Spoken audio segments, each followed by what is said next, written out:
Hello, and welcome to the Perfect Franchise Podcast. I'm Kris, and joining me is my wonderful co-host, Andrea. In this podcast, we're on a mission to help you discover all that franchising has to offer. We'll explore expert strategies, interview successful franchise owners, and give you the tools to make informed decisions. So whether you're considering your options or you're ready to take that plunge, we're here to support you every step of the way. So let's jump into today's episode. Hi, everyone. Welcome to the TPF podcast. Today, Andrea and I are super excited to have the folks from Beem. We have Ryan Junk, CEO of Beem, and Jeff Bean, VP of Franchise Development with Beem. Gentlemen, welcome to the podcast. Thank you for having us. Yeah, thank you. We're good to be here. We're happy to have you on. So let's kind of start out with, this is in the infrared sauna, red light therapy space. Let's start out with, what is it? A lot of people don't know what it is, what it's good for. So kind of give us the background first on what you're doing. Yeah, I would love to. Thanks again for having us. We are a brick and mortar. It is not a direct to consumer business. So it's actually an experience that we sell to our members, and it's a membership based model. And so what our members get to take advantage of is the infrared sauna, the light therapy, and there's so many different benefits that they get. And really what it does is it just creates an opportunity for people to use this therapy. It's extremely safe, but it really kind of solves a lot of, I would say, not challenges, but just improves their life. There's different things like detox. Some people use it for muscle recovery, purifies the skin. A lot of our members love how it improves their circulation, burns calories. The other piece that most people notice immediately is they actually get very relaxed when going through the session. And then when they're done, they actually notice better sleep. And so there's a lot of different, reasons why people love infrared sauna and light therapy, but those are the main ones. It's also mental too. You get away, escape the world, anywhere from 20 to 45 minutes at a time, and just really kind of experience it. So let's talk about, since we're on this topic, like, who's the customer? Because, a lot of the benefits, as far as I can tell, they'll help you lose weight or makes your skin look younger. So my experience is when I presented Beem, the women I'm presenting to know a lot more about this space than the men I'm presenting to. So who's the typical customer? Who's coming in? Who's the audience? Yeah, you know that 75% of our customers are women, but that's changing pretty quickly. It was 80%.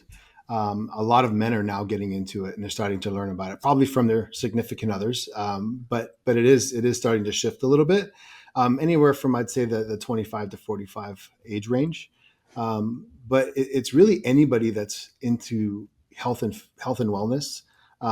There's so much going on right now with the biohacking and Instagram and just so much knowledge out there, that a lot of our customers are actually pretty educated from what they've seen online.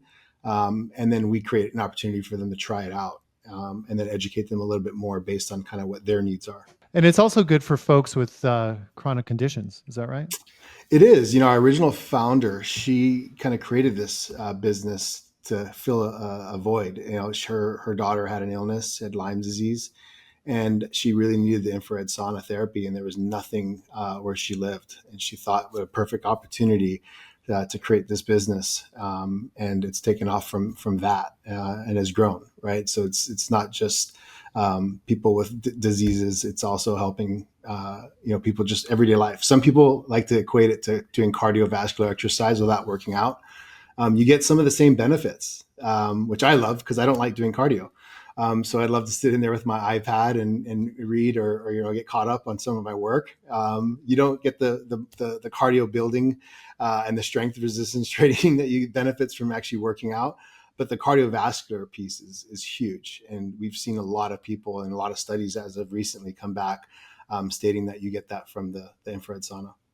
And Kris, I anecdotally, on the front lines and working with prospective franchise owners, you're seeing a lot of people that have had their experiences with red light, with those medical conditions that you mentioned right there. I was working with someone yesterday from Florida, and she became a huge Beem fan because she has an autoimmune disorder.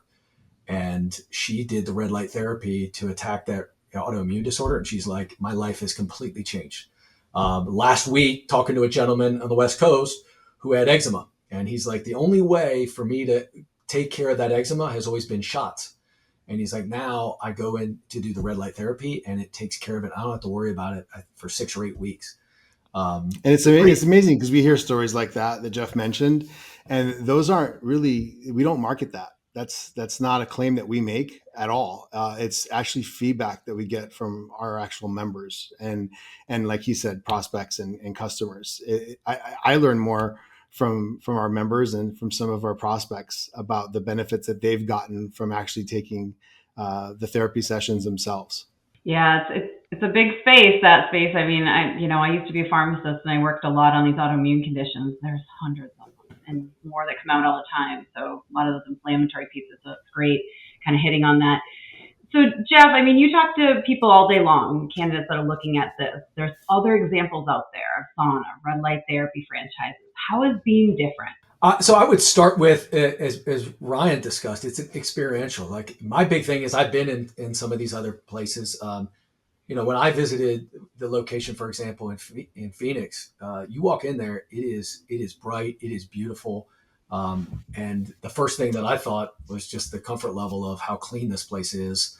And knowing that, hey, this is a spa type feel in a wellness space. So that for me was the initial differentiator immediately was, hey, this is beautiful. And it is experiential, right? You want these people to come back. So that's a critical component that if I'm going to go into a sauna, or lay down in a bed and get the red light therapy, I want to know that, hey, this place is clean, it's bright, and it sets that tone from the minute you come in there. And you do feel like you're at a spa. Like in other places I visited, I never felt like I was in a spa, to the point where it was the towels were rolled a certain way, a certain amount of towels. I had the mint towels. It was cooling me off. So in that sense, from an experience perspective, the difference is pretty clear the minute you walk into a Beem. So I want to roll back a little bit, and Ryan, you touched on this briefly. So Beem started with the founder. Her daughter had a condition. Is that what you said? Mm-hmm. Yes. Yes. And so that's where this launched. What is that? What's the rest of that origin story? When did that start? How long has Beem been around? Where are we at now in franchising as far as locations? And what's the vision for the future? And well, I'll stop there. I've got a second question I could attach, but I'll stop there. So kind of talk to us about the history of Beem and how we got to where we are today. Yeah, so it's, Beem has grown, nationwide. We've got about 46 locations open right now. We're opening about 40 to 50 more this year. We just acquired this. When I say we, Sequel is the parent company that now owns Beem Light Sauna. And the reason that we acquired it was it's such a great product, like Jeff mentioned, in boutique health and wellness. And we've been in this space for some time. I've been in the industry for about 30 years. I started off in big box fitness, and then transitioned to boutique fitness, probably for the last 15 to 20, actually closer to 20 years. And what's really helped with boutique was kind of what we're doing here at Beem. Usually their experience of a sauna is a big box gym with a bunch of people in there. And, like Jeff mentioned, it's maybe not as clean. And so the nice piece about owning your own boutique business is that it is specialized. And for franchising, this is perfect, which is why we acquired it. It's very simple. We're not trying to do everything. We're not doing cold plunges. We're not doing IVs. We want to keep it very simple, stay in our lane, and be really good at delivering that. And so that way it's easy to train your staff. You don't need specialized labor. It makes it very simple for us to be able to duplicate the service and experience for all of our members. And as you guys know, that's crucial if you want to have retention. So we love that. We love the product. We love the way it looked. We love the way it felt. We love the family atmosphere. We got some really good franchisees that were already in the system, that are really bought into the system, that work together. And so it was a perfect fit for us. And the reason we acquired it was because the product is great, but we felt there's a lot of upside in the business model. And that's really kind of where we specialize. And so with that, we're going to continue to grow the brand. We're going to find opportunities, for instance, our goal is to, how do we lower the item 7, but increase the item 19? And really the way we do that is we kind of break down the business. What is actually going into the build out? It looks beautiful, but do we really need to spend that much money on a desk? And so now we have millwork partners that we can work out. It's now the contractor is not building out the desk or the cabinetry. We drop ship it, right, and install it for them. The flooring, there's certain pieces that we now have economies of scale and relationships that we have. And so we found different ways to actually make the build out still look premium and still have this very kind of high end feel, but without having to spend it. And a lot of times founders and franchisees, you don't realize this until you make mistakes. So we made a lot of mistakes over the last 30 years. And so when you, for instance, have a bathroom that's not back to back, well, you're having to saw cut the concrete, you're having to run more plumbing. That just takes longer on your build out costs. There's certain things that you can do differently in your build out to not run as much electricity to a certain area. So we just found ways to really engineer it and find a way to make it less to open and operate. And then what we're doing is really trying to figure out a way through talking to our franchisees and using data to find ways to maximize the visit. And so that's, if you're in the room and you're in there for 45 minutes, are there other things that you can do? Is, a vibration plate, or are we going to do grounding, or things that will just enhance the experience, but give the customer a better experience? But for the franchisee, that's another opportunity to actually increase your revenue. And so, those are the things that we're looking at now while protecting the brand, because the brand is solid and the experience is solid. And so, what we did was, when we bought the company, the first thing I did is hire a vice president of sales, because no one in the organization was responsible for driving membership. It was really around customer service, cleanliness, which stands out and it's second to none.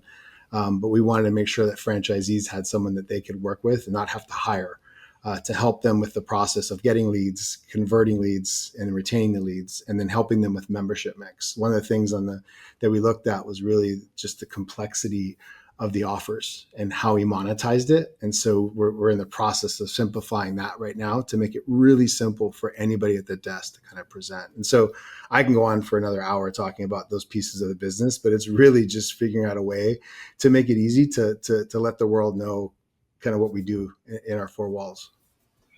Yeah, I think that's great. That's a lot of information and a lot that you're doing to support the franchisees, help them get off the ground running and making money quicker without spending it up front. So I think that's really great. So hit on the actual franchisee.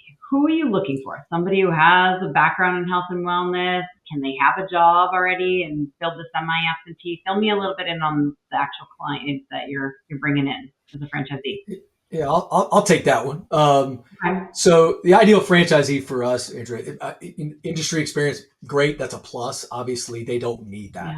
Yeah. I remember talking to Ryan about this not too long ago. His big thing is engagement. Like, they have to be engaged.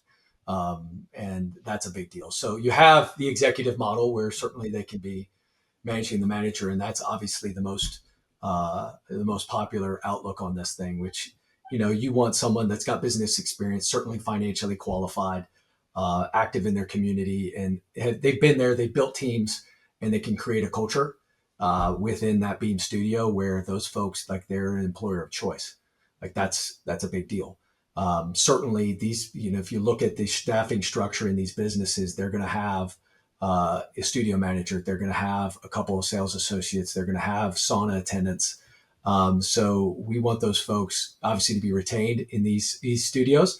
But the other cool thing is you can scale this thing, right? Because if you do a really good job of retaining those folks and educating them and getting that sales manager, that studio manager up to speed, you can take one of those sales associates and that studio manager can help you open up your second location. So, certainly financially qualified, certainly engaged. And, the word semi-absentee, that phrase is thrown around a lot in franchising. We like to say semi-present because our big thing is, hey, look, in that first 1 to 3 months, you've got to act, you've got to have the flexibility to be there when your business needs you, when your manager needs you. You need to know what your manager is going to be going through in order that you can manage them effectively, track the KPIs. Ultimately, the goal is, hey, get them out of that, get that manager comfortable, and then you as the business owner are really keeping an eye on the KPIs and that experience within that studio, and then managing your people around that. And again, being able to open up that second studio. But those are the types of folks we're looking for. at Beem. And Ryan, I don't know if you want to add anything to that, but And they need to, I want them to want to make money. That's crucial. This is not just a hobby. Someone that wants to start a business and grow a business and work on the business is crucial. But you also have to love what you're doing. You have to love people. Jeff nailed it. It's a leadership business, and a lot of people, if you can know how to treat people right, you know how to hold them accountable, have crucial conversations. We love franchisees like that because you don't have to be there all day. We don't want you there all day. We're going to give you reporting and KPIs that you can manage. And then obviously, if you don't like meat, you probably shouldn't own a Subway. And so if you're not into health and wellness, Yeah. it's probably not a good fit either. So that's kind of what we look for. Yeah, that's great. So to piggyback on that, so we talked about who you're looking for and in a very high level, how they're spending their time. And you don't even want them to be there all day. So that's awesome. But drill down a little bit more deeply. Why don't they have to be there all day? Kind of talk to us about the nuts and bolts, just, basic building blocks of the operations. How big of a space is it? How many saunas are going into one of these studios? My understanding that one of the big advantages you have, compared to other franchises, is that staffing is really minimal, right? And that's a luxury. So how many people do I need to hire? How many are on the floor at any given time? What are they doing? Just talk us through some basic operations of the business.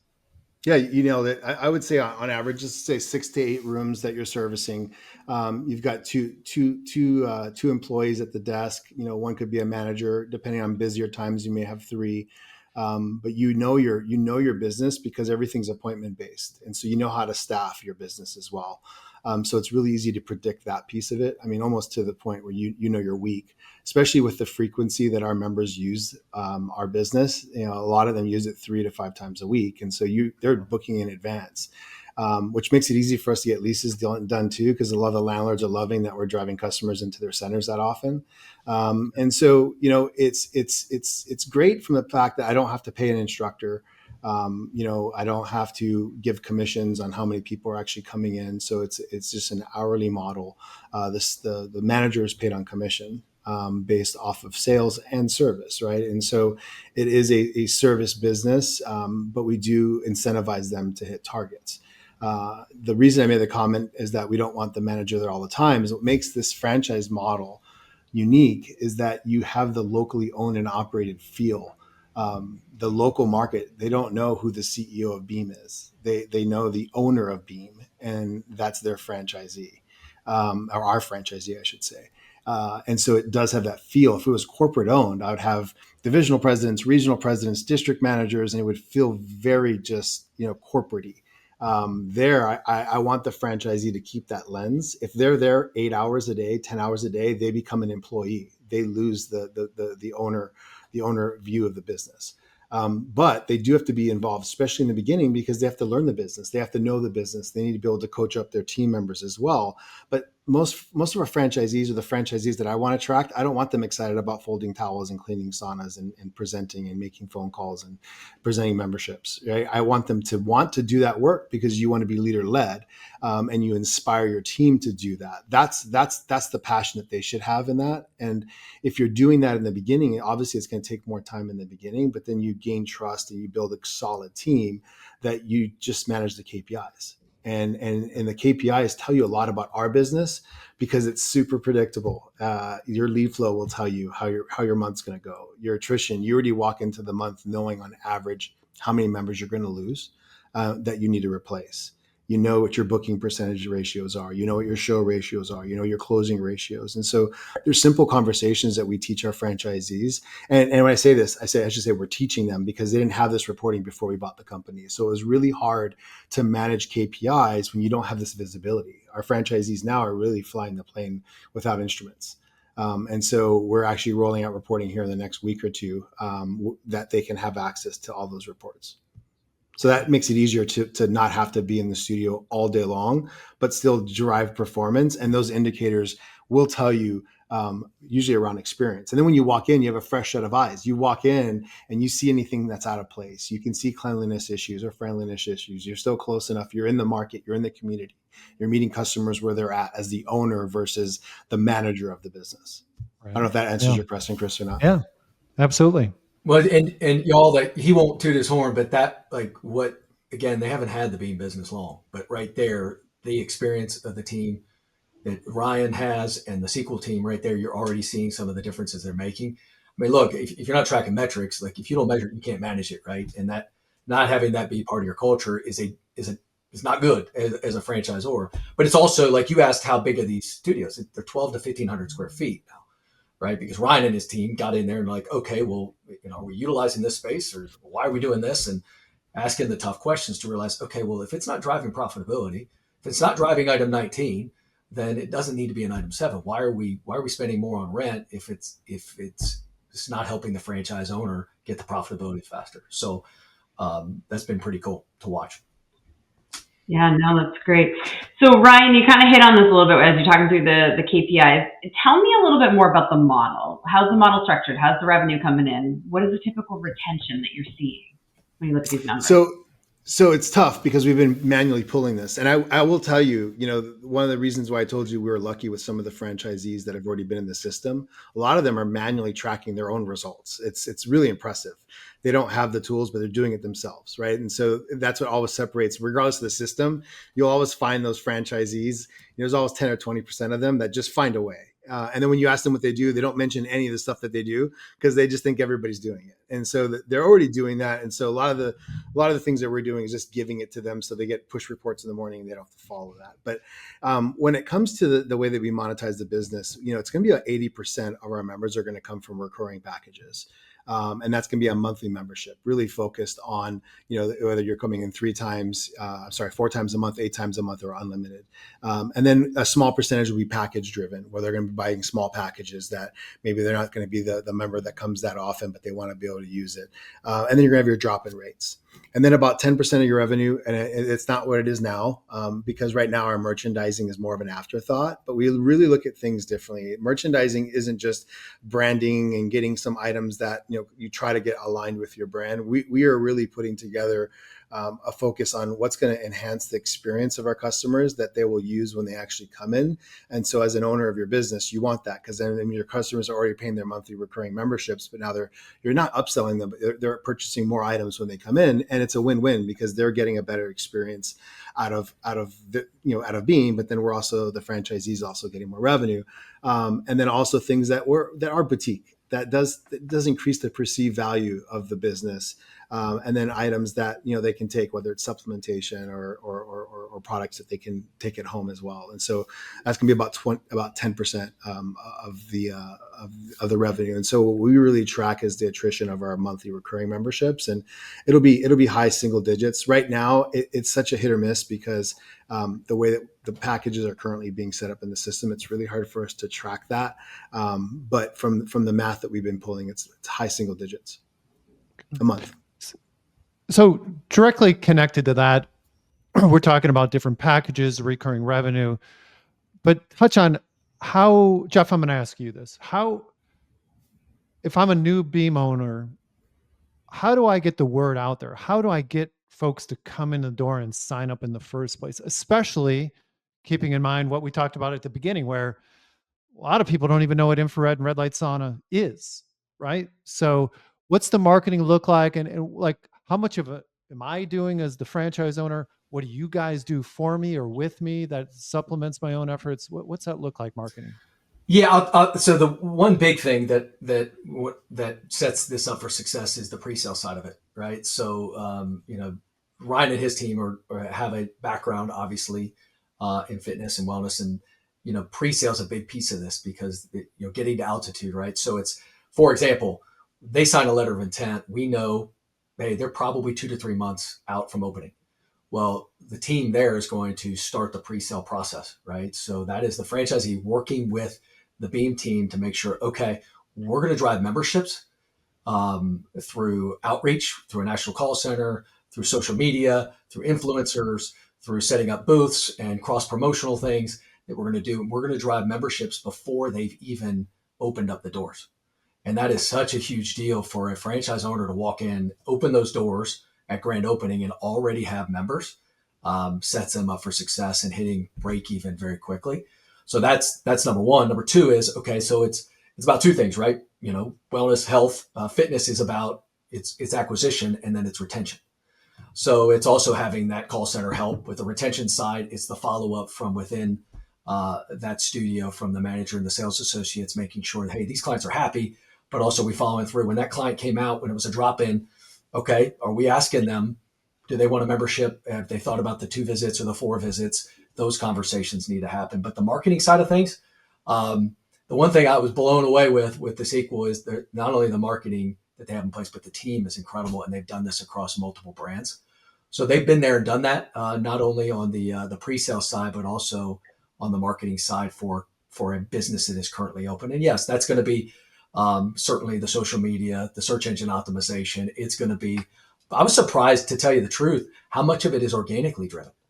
And I guess it makes sense now that I'm really learning more about the boutique fitness and wellness space. Is that, look, these people, as they become members of this community sauna, this spa, they're organically driving lead flow, because they don't just go there. They become believers and they evangelize it to their sphere of influence. And so you get a lot of organic traffic from current members that drive that. But from a marketing perspective, it's all the typical things you would expect on the search engine optimization. But the franchisee has to get out and their manager has to get out and certainly interact with the community to let them know they're there.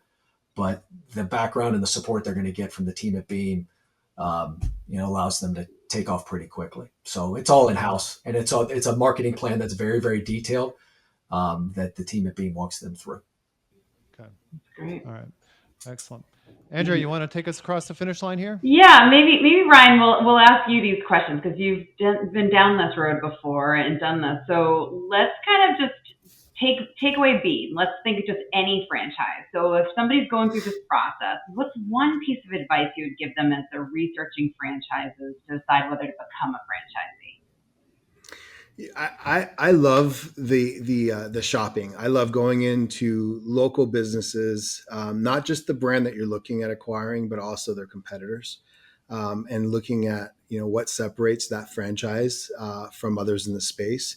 And then if it's in your community that you live in, it's easy because you can just start talking about it to your family and friends. You don't have to mention that you're actually looking at starting a business, but you can start asking about those businesses and see what their thoughts. If you don't live or you're new to the community, go to your local Starbucks that's right next to one of them or in the area that you want to open and just start having conversations. One, it gets you used to talking about the business, because if you're going to be a business owner, you got to be talking about your business 24/7. But two, you actually get unfiltered feedback on that, I would say, modality or in that business in franchising. Number two, I would, once you go down the process with the team, we actually promote this. Talk to other franchisees in the system and get validation. Hear the good and the bad. If you're presenting everything as it's perfect and it works great and everybody wins, it's probably not. And that includes us. And so, you'll talk to our franchisees and they'll tell you what they love about us and what they don't like about us. It's crucial, because when you're going to make this decision, you're buying into a system. You're buying into the service that the franchisor is going to provide. That's why you're going into franchising. And so sometimes those stories that you hear that are maybe not good stories, you actually get to hear what type of support, what the franchisor did to fix it. Sometimes you just hear all the goods, or you hear the bads, and then you don't get a chance to go back to the franchisor and ask, hey, I got some interesting validation. This is what I heard. If the franchisor is extremely defensive, they don't want to answer it, they kind of discard it, it's probably a red flag, right? If they own it and they tell you this is what we did, or this is how we fixed it, or this is the situation, then you have a potential partner that you can work with. Yeah, no, that's great advice. And then what if they've already bought the franchise? Now they're that first year in, trying to figure it out. What's that advice you're going to give them that first year? Get into a learning mode. don't it's hard to learn and consume information when you're trying to display confidence, or you're trying to prove that you're the right franchisee, or you're trying to prove to everybody in the room that you're going to be number one in the system and you've got the perfect market and you're going to show everybody, right? I love that, by the way. I love the confidence and enthusiasm, and that's what winners do. But in this system, I will tell you, in any system, you want to put a strategic goal of what you're going to learn, how you're going to learn, and just take everything in. And then not just learn, but learn where to get information, learn who gives the information. Like every system, you're drinking out of the fire hose in the beginning. And so you really want to learn who are the people that I'm going to reach out to, where am I going to get this information from? And then, what do I need to do to be successful? So really listen and ask questions like, who are the top performing franchisees, or what are some of the things that are working best for others, and really try to understand that first before kind of putting your own spin to it, or trying to convey to people that, hey, look, I got this, I understand it. Just keep learning. That's great advice. Thank you so much. Well, Ryan and Jeff, thank you so much for coming on today and telling us a little bit about Beem. I think the health and wellness is obviously a growing space. Everybody's really interested in this, and how do you stay healthier longer? And so it was really helpful to hear you talk about Beem, and then to hear you, Ryan, as a franchisor, coming in saying, hey, we're gonna shake this up a little bit. We're gonna make this more efficient. We're gonna reduce cost and make sure that our franchisees can get off the ground and running easier and for lower costs. I think that's really important to hear in a brand that is growing, that you're pivoting, you're trying to figure it out. And so thank you both so much for coming on today and talking to us about these. If you're thinking about franchising, remember that while there's no one size fits all, the perfect franchise for you is definitely out there. To explore your options, visit theperfectfranchise.com and click on Let's Talk to schedule a call with one of the consultants on the Perfect Franchise team. We look forward to connecting with you again on our next episode.